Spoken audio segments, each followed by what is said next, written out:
There's a new art exhibit painting the New York art scene with a fresh new perspective from Africa. Here with more on the exhibition No Such Place, Contemporary African Artists in America, is one of the curators, Dexter Wimberly, and he's joined by two of the featured artists, Brendan Fernandez and Ade Tobiello. Welcome. Yes, Thank you. welcome. Thanks so much. Thank you for having us here. So Dexter, you have to break this down for us, because I know that you're featuring 9 different artists in this exhibit.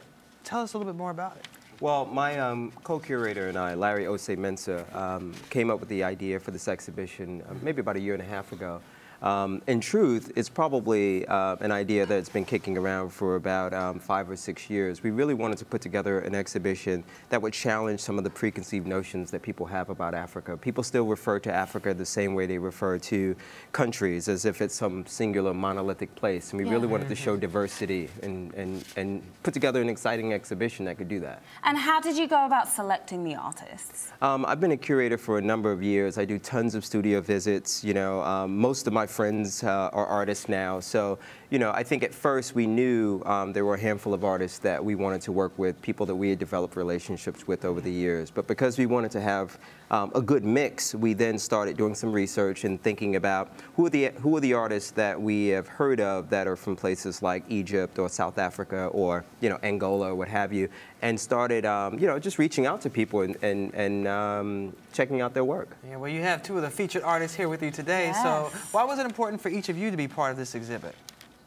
I think for me, I was born in Kenya. My family has been there 5 generations, but I'm from an Indian background. And I think that kind of narrative that, there is a diaspora, there is a kind of community of different types of Africans. We still kind of, again, think about that monolith, this idea of like what an African is. We are from all different places. We come with different stories, narratives, and the colonial history has made the continent so complex. So for me, it was important to represent that. Yeah, and Ade? I thought it was interesting that I was called to this show. I've done a lot of work around the issue of LGBT activism on the continent. And to me, this was yet another platform for bringing voice to those who are voiceless, in Nigeria particularly, but across the diaspora as well. Okay. And talk to us about your artwork. Well, my work right now speaks to those issues. I see it both as an art and an activism again. The materials I use are all from Nigeria. They're made of palm trees, stems of a palm tree, which are palm branches, repurposed materials that conceptually and physically basically speak to corruption or human rights issues. And a lot of the forms that I use also are either significant of political issues that are going on. The piece that I have in the show right now, Edward Tyler Nahum Gallery, is called Wata No Get Enemy, which is based on Fela's song, Wata Go Find Enemy. And it's sort of a twist on Fela Kuti's music to really highlight issues around human rights, infrastructure development or lack of in Nigeria and parts of Africa. That's intriguing. And Brendan, tell us about your artwork. I kind of work a lot with language. When I was living in Kenya as a child, I spoke Swahili, so I kind of look at the idea of like when my family immigrated, I lost that language. I use like language as a tool to sort of convey power through the notion of silence.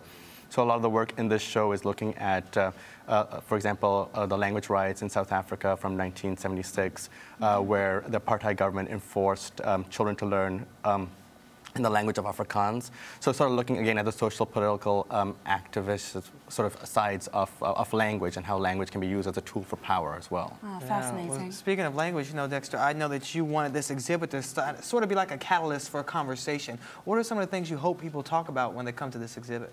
Well, as you can hear from these fantastic artists here, there's a lot of complexity there. I mean, it started with a very simple idea, the simple idea being, how do you unpack or parse out all of the ethnic diversity, religious diversity, language diversity, political diversity in a continent, as large as Africa.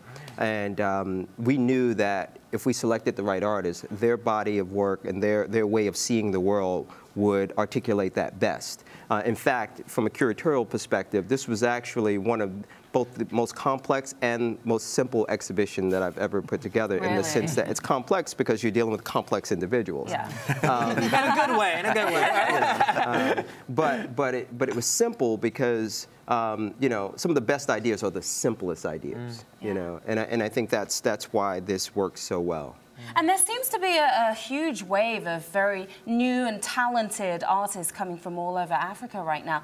Why is this happening now, do you think? Or they're just getting more exposure? Is that what's happening? It's not new. And that's another of the preconceived notions that people have, that somehow there's this new wave, but really it's the rest of the world is catching up. I mean, that's the reality. Yeah, you know. That makes sense. Yeah, definitely. So where can everyone come to see this amazing art? You have to tell us. Well, the exhibition is at Edward Tyler Nahum Fine Art Gallery, 37 West 57th Street here in New York City. The gallery's open, you know, 5 days a week, and certainly I know everyone has, everyone who has access to the internet's probably on there now trying to figure out what's but I encourage you, if you can go see the show, see it with your own eyes. I always say you haven't seen a work of art until you've stood in front of it. And how long do we have to see it?